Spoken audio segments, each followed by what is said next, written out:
Hello, boils and ghouls. Welcome back to Round the Clock Frights. I'm Josh. And I'm Kimberly.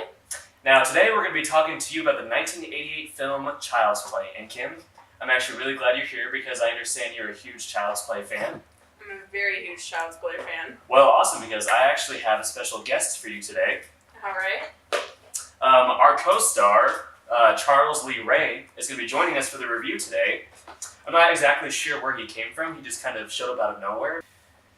He's actually kind of creepy to look at. I'm just going to put him on the ground for right now. And yeah, he's had his moment in the spotlight. So a little background on the movie. I don't know if you knew this, but I did a little bit of research. Apparently the director, Tom Holland, what he wanted to do originally was he wanted to make more of a psychological thriller. The original script was actually much different. It was originally supposed to be more about a boy who mixes his own blood with that of like a voodoo doll. And then like the blood would like kind of, create this bond between him and the doll. And the doll itself would actually come to life only at night. And it was supposed to be like a manifestation of like the boy's like psychological torment. So it wasn't going to be literal. It was going to be much more psychological. What do you think of that idea? Like, are you glad we got a more straightforward slasher film in the end? Honestly, that does sound like a very good idea on where he was going to go with it. But I actually do definitely like how they went with the original film. So, Kim, you are a humongous Child's Play fan, so I actually have some questions for you before we go more into the movie itself. So, first off, when did you first see Child's Play?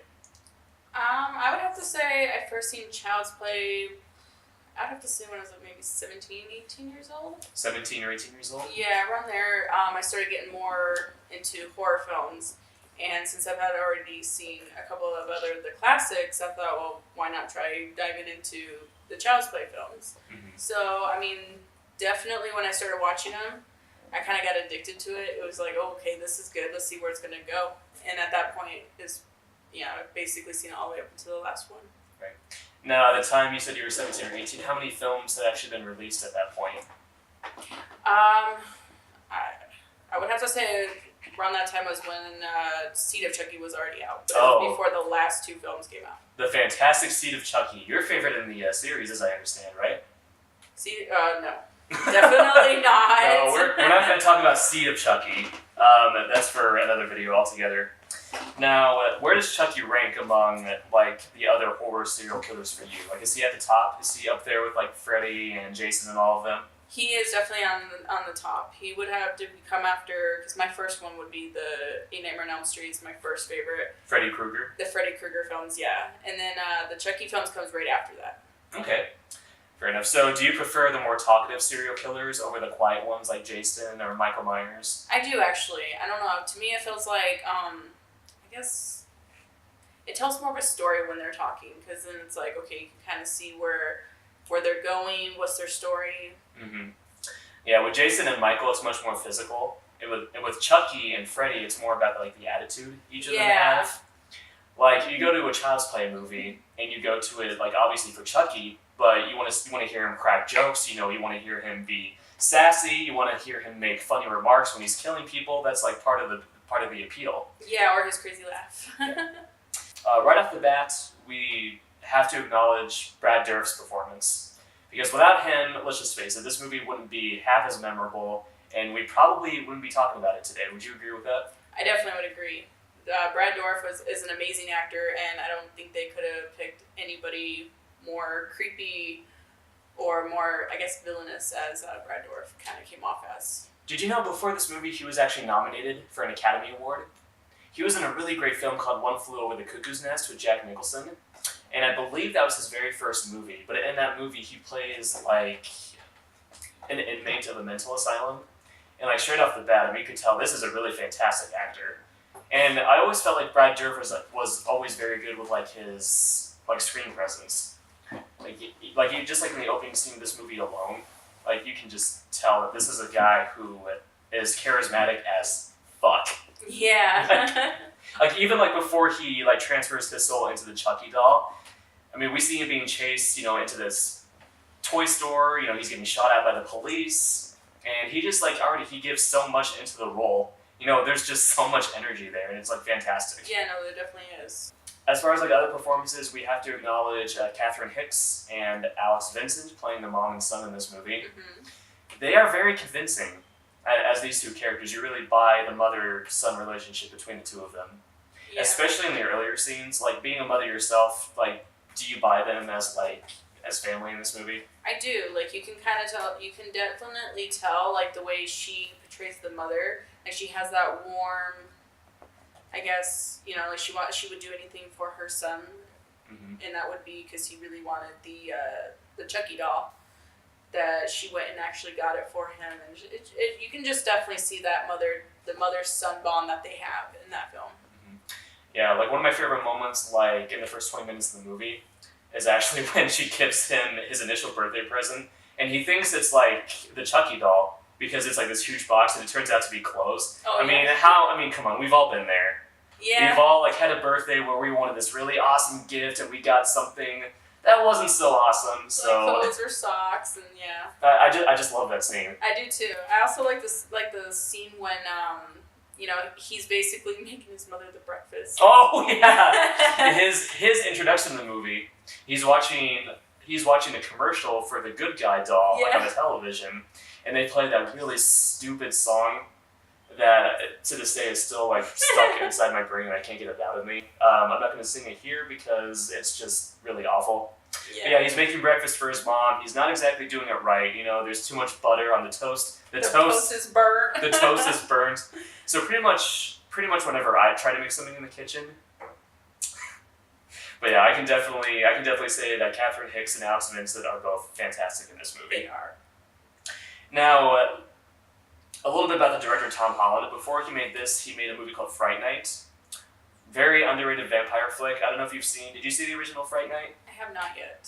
That's definitely on my list of movies to watch. Yes. It's really good. And actually, I was thinking about this before we started filming this review. What he's very good at, he is very good at taking situations where a character feels safe with something. Like in Fright Night, you have this teenage boy who lives in this like pitch perfect small town. He lives in this very quiet kind of middle class neighborhood, and it turns out his next door neighbor is a vampire. So it just kind of takes that idea of living like in the suburbs, and something horrific shows up. Somewhere that's supposed to be safe, supposed to be comforting for you, turns into more of a nightmare. And in Child's Play, he goes even further by taking this doll and making it a serial killer. Because before a child really makes human friends, they get attached to their toys. And so we see, like, the little boy in this movie, he becomes very attached to the Chucky doll, and it's supposed to be a companion for him, but obviously it turns into something completely different. Yeah, definitely. But yeah, he does a very good job with that, and as far as, like, the early scare scenes, like, he does a decent job with them. Like, the death of Aunt Maggie. It's the typical like horror setup where she's alone at night. She hears something in the kitchen. She goes to investigate. She thinks the source of the sound is behind his potted plants, but it's just a cat. It jumps out. Yeah, no, I feel like there was like a build up to definitely each killing scene was like a build up to the end. Mm-hmm. And like you said, the scene with Aunt Maggie dying is just one of those typical scenes before. I mean, like, I can imagine as an audience member back in 1988, not knowing much about, like, Chucky. I'm sure, like, it was very suspenseful, because you don't really see him, like in the earliest scare scenes. Mostly it's filmed from his point of view, of him, like, running around, like, inside a room. Like, the camera is just kind of, like, speeding through a room. Mm-hmm. His point of view. I think they're trying to trick the audience a little bit. They're trying to make it seem as if maybe the little boy is actually the killer. Did you kind of get that feeling? I did get that feeling a little bit. Like especially like when they have the scene where the detectives are investigating in on the scene, and then you sit there and they see the little footprints on the counter, and then they look at his feet, and it's like, okay, so could it be Chucky or is it Andy? Mm-hmm. And that goes back to what we were talking about earlier. How originally he wanted to make this more of a psychological thriller about a really messed up little boy who has a very weird relationship with his doll. So I think some of those elements are still in there, but obviously it turns more literal in the second half of the movie, where it turns out Chucky is a possessed doll. That just wants to basically take over his body. Mm-hmm. I think my favorite scene in the movie is actually the death of Brad Dourif's ex-partner, Eddie Caputo. Yeah. I love the scene where, okay, so you have a little boy, he gets on the subway train by himself, takes him to this ghetto section of Chicago, nobody questions it. Nobody sees the kid and say anything. Yeah, exactly. Chicagoans, they don't care. But he goes to Eddie Caputo's house, well, it's more like a rundown shack, and the doll runs inside the house. Again, we get those POV shots of the doll running like through the rooms. Something that I always questioned about this scene, though, the moments where Chucky like opens the oven and lets the gas out.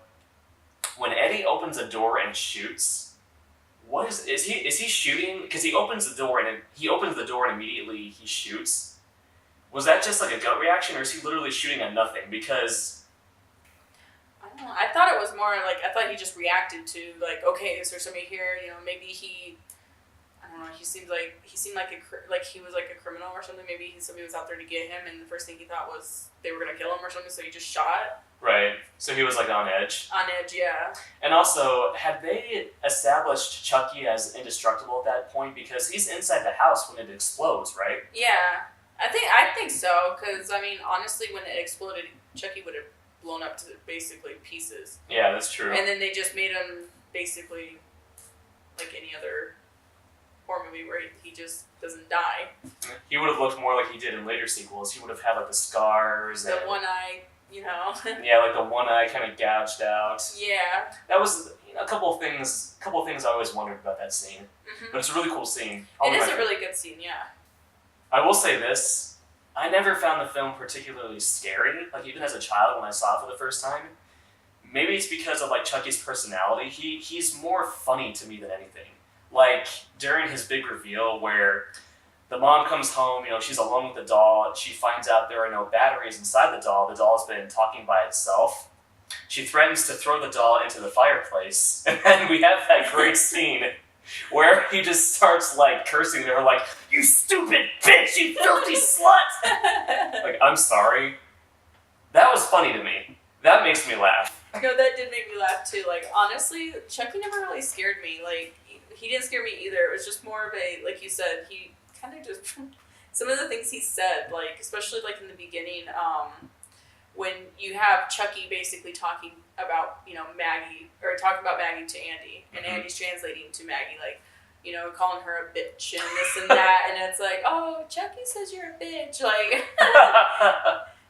that just, I don't know, to me was more funny than it was scary. Like, I don't know, he never just struck me as like the scary type. By the way, when the little kid called his aunt a bitch, yeah, when he's just quoting what Chucky said, I'm surprised the mother didn't get more upset, because honestly, you're talking about her best friend here. If I were that age and I called my mom's best friend a bitch, I probably would have gotten the shit kicked out of me. Right? Like, what did you just say? She's just like, how dare you? Yeah. How could you say that? It gets all emotional now. Can't blame the actress, though. Yeah. And this is coming from someone who was terrified of dolls as a kid. Like, I saw the original Poltergeist when I was very, very young. And that's where I developed my fear of clowns, because for those who have seen the original Poltergeist, there is a certain clown doll in that movie. Yeah. And because of that movie, I developed a fear of clowns and a fear of some dolls. Mm-hmm. But Chucky just never scared me. No. And like I said, I really think it just has to do with like his attitude. Yeah. He seems like someone that you could just like have a beer with. And like shoot the shit. Right. By the way, if you had to choose one person to hang out with, Freddy Krueger or Chucky, which one would you want to hang out with more? Honestly, I'd have to say, that's a hard one, but definitely I would say Chucky, because Freddy, I'd be a little scared, like he's gonna, sit there and maybe like claw my face or, kill me or something. But like Chucky, he, like you just said, he just seems like somebody you could just sit there and just have a conversation with. Yeah, exactly. And not even be fazed that he's just a doll sitting there having a conversation with you. He's a real doll. Ain't he a doll? Yeah, right? Other movies of this sort, like you have the Puppet Master movies, you have the direct-to-video Demonic Toys movie. Those are a dime a dozen. There have been hundreds of killer doll movies. Like, even before Child's Play was released, you have that great Twilight Zone episode, Talking Tina. Yeah. Oh yeah, I remember that episode. Very atmospheric and creepy as hell. Mm-hmm. But with Chucky, I think both the design of the character and Brad Dourif's performance are what make it more memorable and everlasting for people. And it was definitely a good concept for a horror movie, especially like back in that time frame when you're trying to come up with ideas for a horror movie. That was definitely a good concept that they did come up with. I am curious though if Tom Holland had gotten a chance to make his original vision for Child's Play, if it would have turned out like any better. You know how we were talking about how he wanted it to make it more psychological. He wanted it to make it less literal. I am kind of curious. I would like to see what you call not a remake, but a different, basically a different, I guess a different way that they would have went with it. Just to have like that separate from the films, just to see how that would have played out with him doing it psychologically instead of just literal. That would be very interesting. I definitely would watch it if he did come up with something like that. Just like a standalone from the Child's Play movies. I definitely would too, and it can't be any worse than some of Tom Holland's later movies, because man, he made a direct-to-TV movie called The Langoliers, which was a Stephen King adaptation. That was god-awful. Yeah, I wasn't a fan of that one. But in the 80s, he gave us two great flicks, Fright Night and Child's Play. And one more thing I want to say about Child's Play, I actually had the opportunity to see Chris Sarandon in person, because I went to Phoenix Fan Fusion this year, and he had a panel, and he was a very, very sweet guy. I mean, he was very talkative, he was very down-to-earth, and I was able to ask him a question about Child's Play. I basically just asked him, what it was like performing with the Chucky doll. And he told me, they had pre-recorded Brad Dourif's performance, and sometimes even they had Brad Dourif on set delivering the Chucky lines off camera. But yeah, Chris Sarandon, great guy. Great, one of the more, shall I say, likable celebrities that I've met, personally. That's awesome. Well, Kim, thank you so much for joining me in this discussion of Child's Play. Thank you for having me. Absolutely. I think this review is going to end up being very sharp. Oh, but now we can go and start talking about the upcoming remake. I have a lot to say about this. Let's go and start from the top. Sorry, I take this real quick. Be right back.